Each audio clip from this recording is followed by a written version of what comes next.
चलो भाई नमस्कार, आप लोग का फाइनल यहाँ पर स्वागत है। और यहाँ पर आज हम देखने वाले हैं यूपी कैडेट मॉडल टेस्ट का जो 57वां पार्ट है उसको हम देखने वाले हैं। तो यहाँ पे हमारी मोस्ट इंपॉर्टेंट 25 जो क्वेश्चंस होते हैं उनको हम देखेंगे। तो शुरू करेंगे आज का अपना वीडियो। तो भाई गुड मॉर्निंग सभी को, गुड मॉर्निंग। चलो भाई फटाफट जुड़ जाइए सभी लोग और देखेंगे अपने यहाँ पर वीडियो को। हाँ भाई, आज मैं सोचा कि आप लोग के पास थोड़ा नज़दीक ज़्यादा पहुँच जाऊँ, है ना। चलो भाई परेशान ना होइए, बस कल कानपुर पहुंच रहा हूँ। उसके बाद जो है जितने भी आप लोग की मांगे हैं, जैसे फिजिक्स हुआ, केमिस्ट्री हुआ, बायो हुआ, मैथ हुआ, सभी प्रकार के वीडियो आपको पड़ जाएंगे, परेशान ना होइए। तो भाई पहला प्रश्न आपके सामने आ रहा है। चलो भाई तो पहले प्रश्न का जवाब दीजिए, पाल वंश की स्थापना किसने की। चलो भाई फटाफट जवाब दीजिए, पाल वंश की स्थापना किसने की थी। चलो भाई फास्ट फास्ट। पाल वंश की स्थापना किसने की थी भाई। तो भाई पाल वंश की अगर स्थापना की बात की जाए तो क्या है इसका जवाब। चलो भाई फटाफट फटाफट। Good morning good morning. तो भाई पाल वंश की स्थापना जो है किसने की, तो गोपाल के द्वारा इसकी स्थापना की गई थी। इस चीज़ का आपको ध्यान रखना है, ठीक है। कन्फ्यूजन किस में होता है, तो धर्मपाल में कन्फ्यूजन था कि यानी धर्मपाल पे जो है लोग टिक कर देते थे, आपको गोपाल टिक करना है, इसका आपको ध्यान रखना है। अगला प्रश्न आपके सामने यानी और एक चीज़ की जो अगर कभी आपसे पूछे कि वास्तविक संस्थापक किसे बोला जाता है, तो भाई धर्मपाल पे टिक करना है। यानी अगर आपसे बोले कि पाल वंश का वास्तविक संस्थापक किसे कहा जाता है, तो भाई धर्मपाल को कहा जाता है। इस चीज़ का आपको ध्यान रखना है। अगला प्रश्न आपके सामने भाई दूसरा प्रश्न, सुंदर वन में किस प्रकार के वन पाए जाते हैं। चलो भाई फटाफट इसका जवाब दीजिए, फटाफट भाई फास्ट तरीके से इसका जवाब दीजिए, क्या है इसका राइट आंसर। चलो भाई फास्ट फास्ट। चलो भाई बहुत बढ़िया, शाबाश, सभी का सही होना चाहिए। चलो भाई फटाफट। तो भाई सुंदर वन में किस प्रकार के वन पाया जाता है, भाई सदाबहार वन, एवरग्रीन फॉरेस्ट जो है यहाँ पर पाया जाता है। और इसी वन में जो है क्या पाया जाता है भाई, बंगाल टाइगर पाया जाता है। बंगाल टाइगर जो है इसी वन में पाया जाता है। इस चीज़ का आपको ध्यान रखना है, ठीक है, जो कि हमारा नेशनल एनिमल है। इस चीज़ का भी आपको ध्यान रखना है, ठीक है।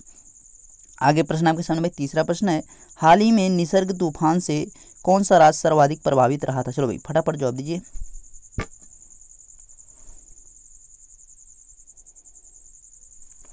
सर्वाधिक जो प्रभाव पड़ा था किन राज्यों पर पड़ा था, उसका आपको जवाब देना भाई। चलो भाई फटाफट जवाब दीजिए।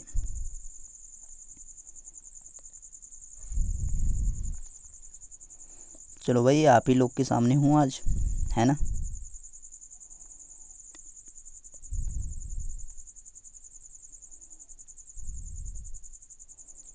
चलो भाई तो भाई हाल ही में निसर्ग तूफान से कौन सा राज्य सर्वाधिक प्रभावित रहा, तो इसका जवाब जो है क्या है भाई, महाराष्ट्र भी था, गुजरात भी था। तो यानी ए और बी दोनों है भाई, both option right is the D option यहाँ पर सही भाई, क्योंकि महाराष्ट्र और गुजरात दोनों जो है भाई प्रभावित हुए थे, इस वजह से D option is the right option. भाई अगला प्रश्न, चौथा प्रश्न आपके सामने आ रहा है भाई। चौथे प्रश्न का दीजिए जवाब, क्या है चौथे प्रश्न का जवाब। राष्ट्रीय चर्म उद्योग केंद्र कहाँ स्थित है। चलो भाई फटाफट इसका जवाब दीजिए, राष्ट्रीय चर्म उद्योग केंद्र कहाँ पर स्थित है। फास्ट भाई फटाफट सभी लोग जवाब दीजिए इसका।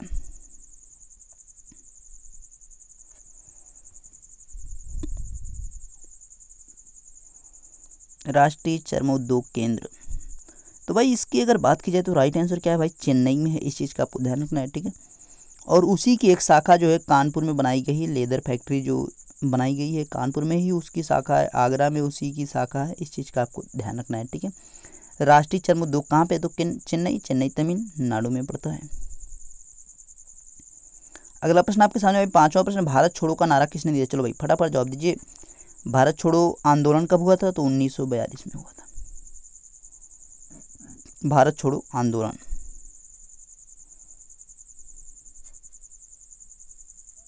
भारत छोड़ो आंदोलन, तो भाई ये नारा किसने दिया था, तो नारे के रूप में जो है महात्मा गांधी ने कहा कि भारत छोड़ो जो है, अंग्रेजों को जो है भारत छोड़ने को कहा था। तो भाई इसी को जो है महात्मा गांधी का नारा कहा जाता है। भाई भारत छोड़ो का नारा किसने दिया, तो महात्मा गांधी के द्वारा दिया गया था। इस चीज़ का आपको ध्यान रखना है, ठीक है। छठा प्रश्न आपके सामने भाई, निम्नलिखित में से किसे उसके पद के लिए कोई वेतन नहीं मिलता। चलो भाई फटाफट जवाब दीजिए। भाई सभी लोग सोचते हैं कि हमें अपने वेतन के लिए पैसा मिले, हैं कौन ऐसा है भाई जिसे अपने वेतन के लिए पैसा नहीं मिलता है।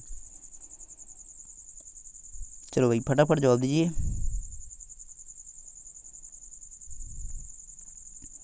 तो भाई किसे उसके पद के लिए वेतन नहीं दिया? भाई उपराष्ट्रपति को। यानी उपराष्ट्रपति को जो है उपराष्ट्रपति पद के लिए कोई वेतन नहीं दिया जाता। उसको वेतन किस लिए दिया जाता? भाई उसको जो है राज्यसभा का जो चेयरमैन होता है यानी सभापति होता है, भाई इसके लिए जो है उपराष्ट्रपति को दिया जाता है सैलरी।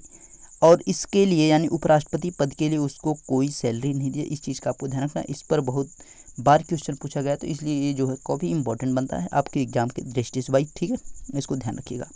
अगला प्रश्न आपके सामने भाई 7वां प्रश्न है, कांग्रेस की स्थापना कब हुई? चलो भाई फटाफट जवाब दीजिए। ये भी किसी का गलत नहीं, कोई भी प्रश्न आप कोशिश ये करना है कि किसी का भी गलत नहीं होना चाहिए हैं। अगर गलत हुआ तो भाई पढ़ाई समझ लो आप नहीं कर रहे हैं। 25 क्वेश्चन में से 20 से कम जिसका भी सही हो रहा है तो समझ लो उसकी पढ़ाई भाई गड़बड़ चल रही है हैं। 20 से कम जिसका भी सही हुआ तो पढ़ाई नहीं कर रहा है, समझ लो भाई कहाँ पे आप हो। तो भाई कांग्रेस की जो स्थापना हुई कब हुई? तो 1885 में। इस चीज़ का आपको 1885 में ए.ओ. ह्यूम के द्वारा किया गया। ए.ओ. ह्यूम यानी ऑक्टेवियन ह्यूम के द्वारा जो है यहाँ पे किया गया। एलन ऑक्टेवियन ह्यूम इनका पूरा नाम है। तो भाई 1885 में कहाँ पे? तो भाई मुंबई में जो है इनकी स्थापना की गई थी, ठीक है। इस चीज़ का आपको ध्यान रखना। बिमेश चंद्र बनर्जी जो है इसके प्रथम अध्यक्ष बने थे। बिमेश चंद्र बनर्जी इसके प्रथम अध्यक्ष बनाए गए थे। इस चीज़ का आपको ध्यान रखना है, ठीक है। अगला प्रश्न आपके सामने भाई 8वां प्रश्न है, आरआरबी की स्थापना कब की गई? चलो भाई फटाफट जवाब दिए। आरआरबी की स्थापना कब की गई है? रूरल रीजनल बैंक की यहाँ पे बात कीजिए भाई। चलो भाई फटाफट जवाब दीजिए। यानी ग्रामीण बैंक जो है उसकी स्थापना कब की गई थी? चलो भाई फटाफट जवाब दीजिए।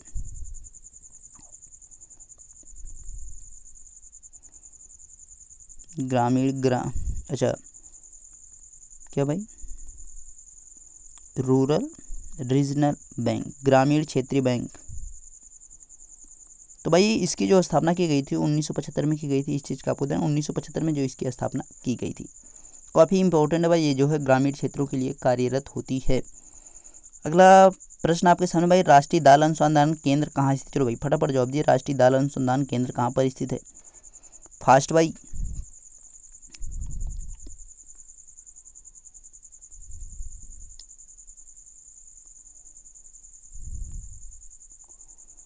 चलो भाई फटाफट जवाब दिए। राष्ट्रीय दाल अनुसंधान केंद्र कहाँ स्थित है? तो भाई राष्ट्रीय दाल अनुसंधान केंद्र की अगर बात की जाए तो कहाँ पे है भाई? कानपुर में। इसका आपको ध्यान रखना, कानपुर में है, ठीक है।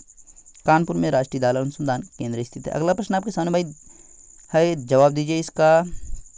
निम्न में से चंद्रगुप्त मौर्य के दरबार में कौन रहता था? चलो भाई फटाफट जवाब दीजिए। चंद्रगुप्त मौर्य के दरबार में कौन इसमें से जो है रहने वाला था? चलो भाई फटाफट जवाब दीजिए इसका।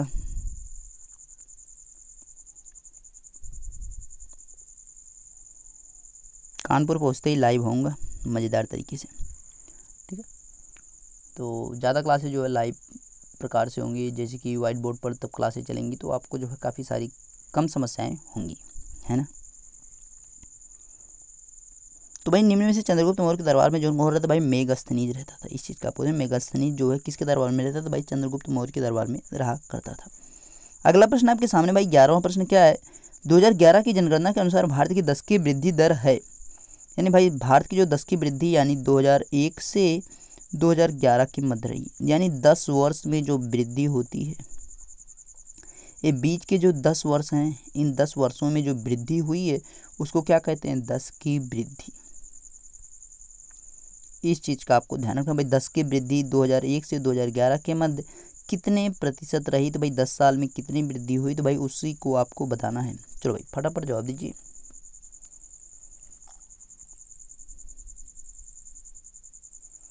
तो भाई क्या है जवाब इसका?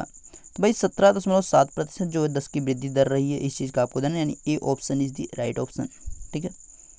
अगला प्रश्न आपके सामने भाई 12वां प्रश्न है, मयूराक्षी परियोजना किस नदी पर स्थित? चलो भाई फटाफट जवाब दीजिए। मयूराक्षी परियोजना किस नदी पर स्थित है? भाई फास्ट इसका जवाब दीजिए। मयूराक्षी परियोजना किस नदी पर स्थित है? फटाफट भाई सभी लोग का जवाब आना चाहिए। चलो भाई फटाफट सभी लोग जवाब इसका दीजिए। मयूराक्षी परियोजना किस नदी पर स्थित है? लाइव भाई क्लास नहीं चल पाती है तो थोड़ा सी समस्या होती है, पता नहीं क्यों। मैं लाइव यहाँ पे होता है, यहाँ पे सब कुछ दिखता है, लेकिन नोटिफिकेशन आप लोग के पास नहीं जाता है ना। तो इस वजह से मैं फिर लाइव स्ट्रीमिंग नहीं कर पाता हूँ।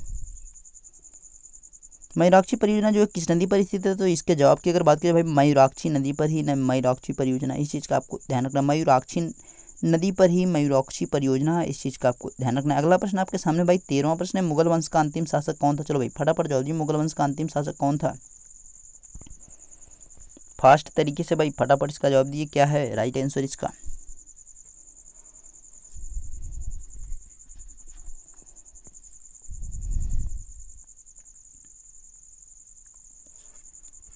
तो भाई मयूराक्षी परियोजना जो है यहाँ पर इसके राइट आंसर की अगर बात की जाए तो मुगल वंश का जो है अंतिम शासक कौन था, तो भाई बहादुर शाह जफर दुर्ती था। इस चीज़ का आपको दें, बहादुर शाह जफर दुर्ती जो है ये मुगल वंश का अंतिम शासक था, जिसका जो है मकबरा कहाँ पे भाई, रंगून में है। इस चीज़ का भी आपको ध्यान रखना है। अगला प्रश्न आपके सामने भाई आ रहा है 14वां प्रश्न, निम्नलिखित में से मध्य प्रदेश में स्थित पार्क है। यानी आपको जो 4 ऑप्शन दिख रहे हैं इनमें से आपको बताना है कि कौन सा पार्क जो है मध्य प्रदेश में स्थित। चलो भाई फटाफट जवाब दीजिए, मध्य प्रदेश में स्थित पार्क कौन सा है। फर्स्ट भाई सभी लोग इसका जवाब दीजिए, सेकेंडों में था इसका राइट आंसर। बांदीपुर हो गया कर्नाटक में, बांदीपुर हो गया कर्नाटक में, और पेंच हो गया मध्य प्रदेश में, पेंच हो गया मध्य प्रदेश में, मानस हो गया असम में, और कच्छ का रण हो गया गुजरात में। तो भाई राइट आंसर क्या है, B option is the right option, B option यानी मध्य प्रदेश में पेंच राष्ट्रीय पार्क है। अगला प्रश्न आपके सामने भाई, नीरज चोपड़ा किस खेल से संबंधित। चलो भाई फटाफट इसका जवाब, नीरज चोपड़ा किस खेल से संबंधित है। फास्ट भाई नीरज चोपड़ा,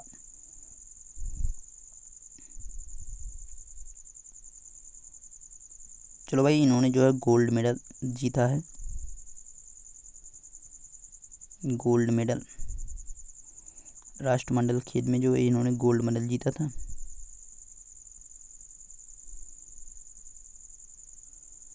तो भाई नीरज चोपड़ा जो है जेवेलियन थ्रो यानी भाला फेंक से संबंधित है, इस चीज़ का आपको ध्यान रखना है। अगला प्रश्न आपके सामने भाई, सैयद सालार मेला कहाँ लगता है। चलो भाई फटाफट जो मेला भी आ गया है, कितने लोग कह रहे हैं सर जी इस बार मेला ही नहीं लग पाएगा है। तो भाई सैयद सालार मेला जो है कहाँ पे लगता है, तो बहराइच में लगता है, ठीक है। सैयद सालार गाजी मलिक की जो है यहाँ पर उनकी जो यहाँ पे समाधि स्थली है अगर कहा जाए तो वहीं पर जो है सैयद सालार मेला लगता है, इस चीज़ का आपको ध्यान रखना है, ठीक है। अगला प्रश्न आपके सामने भाई 17वां प्रश्न क्या है, पाकिस्तान से कुल कितने राज्य सीमा बनाते। चलो भाई फटाफट जवाब दीजिए, पाकिस्तान से कुल कितने राज्य सीमा बनाते भाई, फास्ट तरीके से इसका जवाब दीजिए फटाफट। पाकिस्तान से कुल कितने राज्य सीमा बनाते हैं।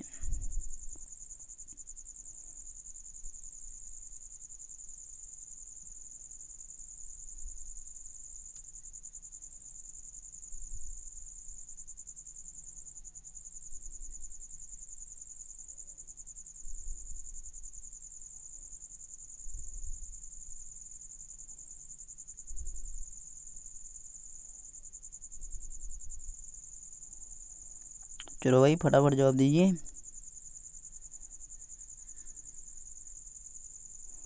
तो भाई देखिए क्या क्या है, कौन कौन से राज्य हैं। कुछ राज्यों को जो मैं दिखाऊंगा सभी राज्यों से आ जाएंगे, कोशिश तो यही रहेगी मेरी,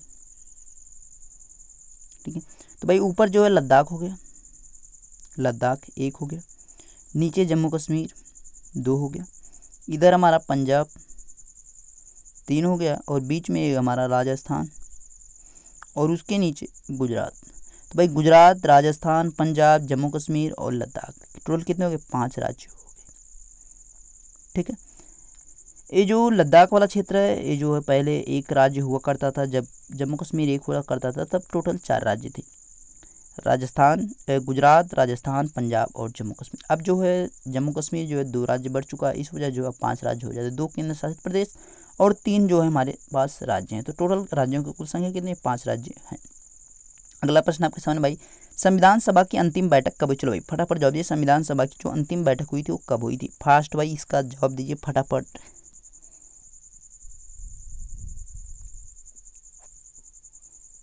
चलो भाई संविधान सभा की अंतिम बैठक कब हुई थी, फटाफट जवाब दीजिए सभी लोग, बढ़िया तरीके से, शाबाश शाबाश। चलो भाई देखिए जब आप लोग अच्छे तरीके से जवाब देते हैं और जब राइट आंसर होता है तो मुझे बहुत खुशी होती है यार, पढ़ाए हुए सभी आप लोग सही कर पा रहे हैं। और क्वेश्चन का दोहरा हो रहा है फिर भी आप गलती कर रहे हैं तो फिर भाई अच्छा नहीं लगता मुझे। मैं ये सोचता हूँ कि मेरे सभी विद्यार्थियों, जो मेरे सभी स्टूडेंट हैं, सभी जो है स्कोर अच्छे करें और सभी सफल हों, यही मैं चाहता हूँ हमेशा, है ना। चलो भाई फटाफट। तो भाई संविधान सभा की अंतिम बैठक कब हुई थी? तो भाई इसके अगर राइट आंसर की बात की जाए भाई 24 जनवरी 1950 को हुई। 24 जनवरी 1950 को जो है यहाँ पर संविधान सभा की अंतिम बैठक हुई थी। इस चीज़ का आपको ध्यान रखना है। अगला प्रश्न आपके सामने भाई 19वां प्रश्न है, विश्व कैंसर दिवस कब मनाया? चलो भाई फटाफट जवाब दी, विश्व कैंसर दिवस कब मनाया जाता है? World cancer day.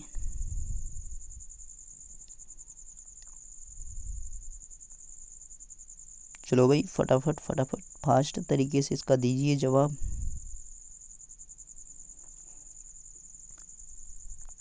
तो भाई यहाँ पे जो है विश्व कैंसर 19वां प्रश्न जो है विश्व कैंसर दिवस कब मनाया? भाई 4 फरवरी को मनाया जाता है। इस चीज़ का आपको ध्यान, 4 फरवरी को जो है वर्ल्ड कैंसर डे के रूप में मनाया जाता है। अगला प्रश्न आपके सामने भाई 20वां प्रश्न क्या है? डॉल्फिन को राष्ट्रीय जलीय जीव के रूप में कब अपनाया गया था? चलो भाई कब अपनाया गया जलीय जीव के रूप में जो है डॉल्फिन को? इस चीज़ का एक स्टेट है जो है इंडस रिवर, सिंधु नदी, सिंधु नदी की जो डॉल्फिन है, सिंधु नदी में जो डॉल्फिन पाई जाती है उसको जो है उसने जो है अपना राज्य जलीय जीव घोषित किया है। राज्य जलीय जीव घोषित किया है। कौन सा भाई राज्य है? तो पंजाब ने किया भाई। पंजाब ने जो है जलीय जीव के रूप में जो है किसे घोषित किया है? तो भाई डॉल्फिन को किया है। इस चीज़ का आपको ध्यान रखना। तो भाई डॉल्फिन को राष्ट्रीय जलीय जीव यानी जो गंगा नदी में पाई जाती है उसकी बात यहाँ पे की जा रही है, गंगा नदी में जो पाई जाती है। तो भाई गंगा नदी में जो डॉल्फिन पाई जाती है उसको जो है राष्ट्रीय जलीय जीव के रूप में जो है 2008 में जो है भारत सरकार के द्वारा जो संसद के द्वारा जो उसको अपनाया गया। इस चीज़ का आपको ध्यान रखना है। अगला प्रश्न आपके सामने भाई 21वां प्रश्न है, तराइन का प्रथम युद्ध कब हुआ? चलो भाई फटाफट जवाब दीजिए, फटाफट। तराइन का प्रथम युद्ध कब हुआ था?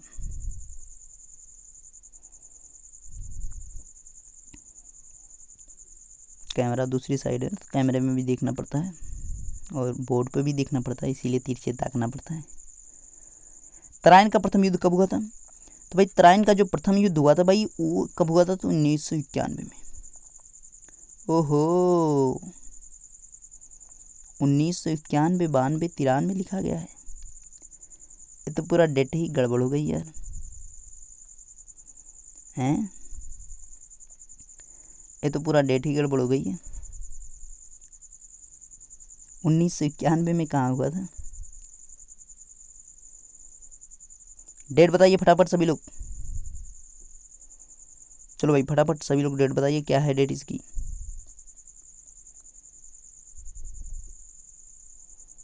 फास्ट भाई सभी लोग जवाब दीजिए।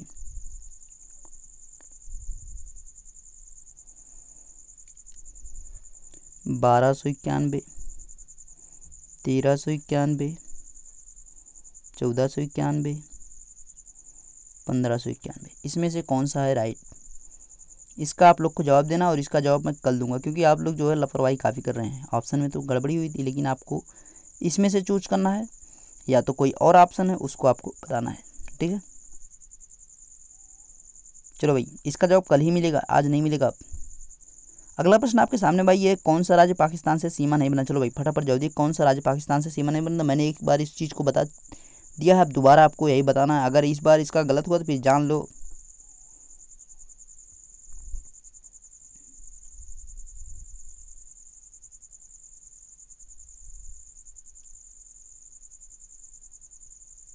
भाई कौन सा राज्य पाकिस्तान से सीमा नहीं बनाता है?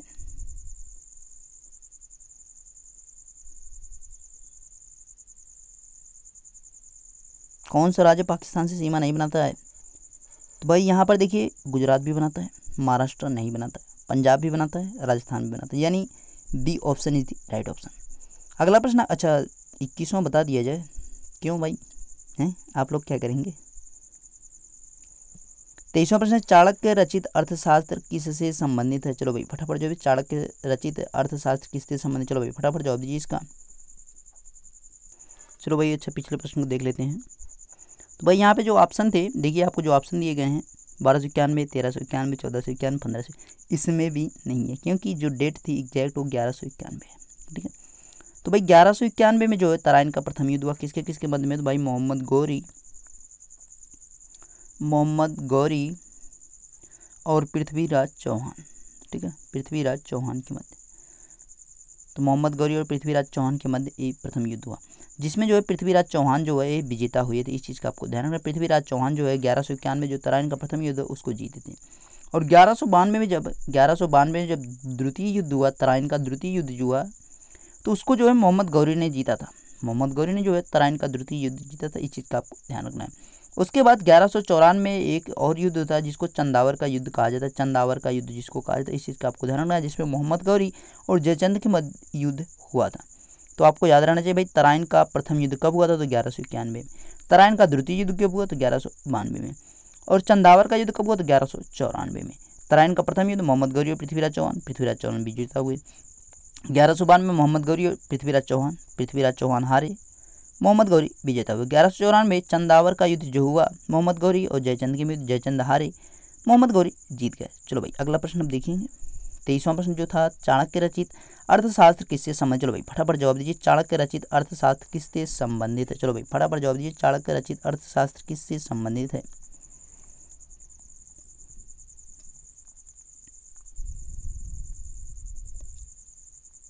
तो भाई चाणक्य ने जो रचना की है अर्थशास्त्र की, तो भाई इकोनॉमिक्स। ओहो यार, ऑप्शन ही नहीं टाइप है, नहीं ऑप्शन है नहीं टाइप हुआ क्या यार, कैसे गड़बड़ चल रहा है। चलो भाई लिख दे रहा हूँ। तो भाई चाणक्य ने जो अर्थशास्त्र लिखा है उसकी जो अगर बात की जाए तो ये अर्थशास्त्र इकोनॉमिक्स से नहीं संबंधित है। तो भाई ये जो है किससे संबंधित? भाई ये राजनीति से संबंधित। इस चीज़ का आपको ध्यान रखना, ये राजनीति से संबंधित है, ये राजनीति से संबंधित है। ठीक है, ऑप्शन ही नहीं है, दो ऑप्शन मैच नहीं हुए, एक 21वां प्रश्न, एक 22वां प्रश्न, 23वां प्रश्न, दोनों का ऑप्शन ही नहीं ठीक है, टाइप है। तो भाई ये जो चाणक्य अर्थशास्त्र किससे संबंधित? राजनीति से संबंधित है। इस चीज़ का आपको ध्यान, बस इतना ही आपको ध्यान रखना है। ठीक है, अगला प्रश्न आपके सामने 24वां प्रश्न, सर्वाधिक नहरों का निर्माण करवाने वाला शासक कौन था? चलो भाई सर्वाधिक नहरों का निर्माण किसने करवाया था? फटाफट जवाब दीजिए, सर्वाधिक नहरें किसने बनवाई थी?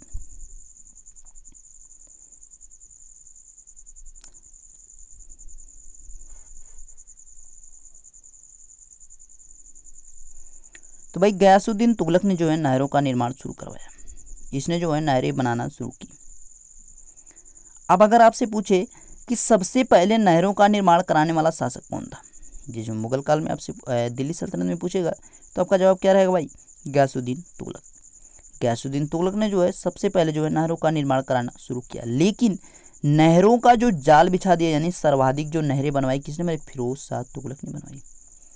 नहरों का जो जाल बिछा दिया यानी सर्वाधिक नहरों का जो निर्माण करवाया भाई फिरोज शाह तुगलक ने करवाया था। इस चीज़ का आपको ध्यान रखना है। ठीक है, और किसने स्टार्ट किया था? भाई गयासुद्दीन तुगलक ने जो इसको स्टार्ट किया था। अगला प्रश्न आपके सामने भाई 25वां प्रश्न क्या? अंतिम पंचवर्षीय योजना की समय क्या थी?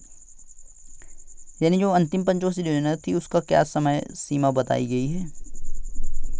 उसके बाद से इसको बंद कर दिया गया है। चलो भाई फटाफट बताइए, अंतिम पंचवर्षीय योजना जो थी उसकी समय सीमा क्या थी? फटाफट भाई फास्ट तरीके से इसका जवाब दीजिए।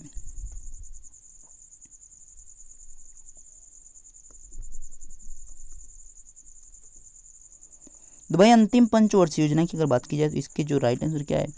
तो 2012 से 2017 के मध्य थी। इस चीज़ का आपको ध्यान रखना है। ठीक है भाई, मोस्ट इंपॉर्टेंट जो 25 क्वेश्चंस थे वो हुए कंप्लीट। अब देखेंगे अपने एक एक्स्ट्रा क्वेश्चन को। एक्स्ट्रा क्वेश्चन हमारा कल वाला क्या था?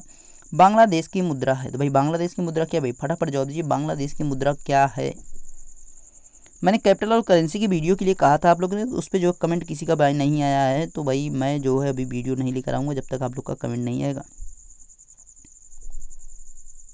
चलो आज सर्वे लगा दे रहा हूँ, आज पोल लगा दूंगा, देखता हूँ कितने लोग पोल पे टिक करते हैं कि भाई हाँ वीडियो चाहिए। तो भाई बांग्लादेश की मुद्रा की अगर बात की जाए तो भाई बांग्लादेश की मुद्रा क्या है? बांग्लादेश की राजधानी, पहले बांग्लादेश की राजधानी ढाका है और यहाँ पे चलता क्या है? टाका है। तो भाई बांग्लादेश ढाका टाका, बांग्लादेश ढाका टाका, मतलब जब आपको पढ़ना है तो कैसे पढ़ना है? मतलब तीनों चीज़ें एक साथ हैं, बांग्लादेश ढाका टाका, बांग्लादेश ढाका टाका, मतलब ऐसे जब याद करोगे तब भाई याद होगा। यानी C option is the right option. मैंने आपको हर बार एक ही चीज़ बताया है कि आपको जब भी पढ़ना है बस तीनों चीज़ें एक साथ पढ़ना है, ट्रिपल सी लेकर चलना है। कंट्री, कैपिटल, करेंसी, 3 चीज़ें हमेशा आपको साथ रखना है। इनको तीनों को छोड़ना नहीं भाई, एक बिछड़ा तो गड़बड़ हो जाएगा। यानी बांग्लादेश आप बोले और पता चले सोचने लगे तो फिर हो जाएगा गड़बड़। इसीलिए तीनों के साथ में बोलो।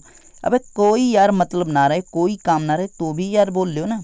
कहीं पढ़ रहे न्यूज़पेपर, ईरान का नाम आ गया, ईरान तेहरान रियाल, बस एक बार अपने मन में दोहरा लो। अब हल्ला नहीं करना कि भाई ईरान की राजधानी तेहरान होती है, रियाल वहाँ पे मुद्रा चलती है, ऐसा कुछ नहीं करना है। आपको वहाँ पे मिला सऊदी अरब, तो सऊदी अरब रियाद रियाल तुरंत कर लो ना, काहे शर्मा रहे हो। ठीक है, ऐसा करना। देखिए भाई, जो आज का प्रश्न क्या है, मालदीव की आपको मुद्रा बतानी है, तो मालदीव की मुद्रा क्या है इसका आपको जवाब देना है। ठीक है, चलो भाई क्लास को ओवर करते हैं। तो क्लास को ओवर करेंगे भाई। अब जो है आज आपको जो है 8 बजे जो है 8 PM इवनिंग में मोस्ट इम्पॉर्टेंट 60 क्वेश्चंस जो है एग्रीकल्चर के अपलोड होंगे भाई। एग्रीकल्चर मॉडल टेस्ट 4 अपलोड होगा। फिजिक्स और बायोलॉजी वाले भी परेशान ना हो, मैथ वाले भी ना, कोई ना परेशान हो भाई। मैं जैसे ही कानपुर पहुंचूंगा सब कुछ कर दूंगा, परेशान ना होइए आप लोग हैं। चलो भाई, okay, bye bye, take care. और सभी लोग अपनी पढ़ाई को जारी करें। कोई समस्या होती है तो हमें कमेंट करिए, जरूर बताएं। चलो ओके, बाय, टेक केयर।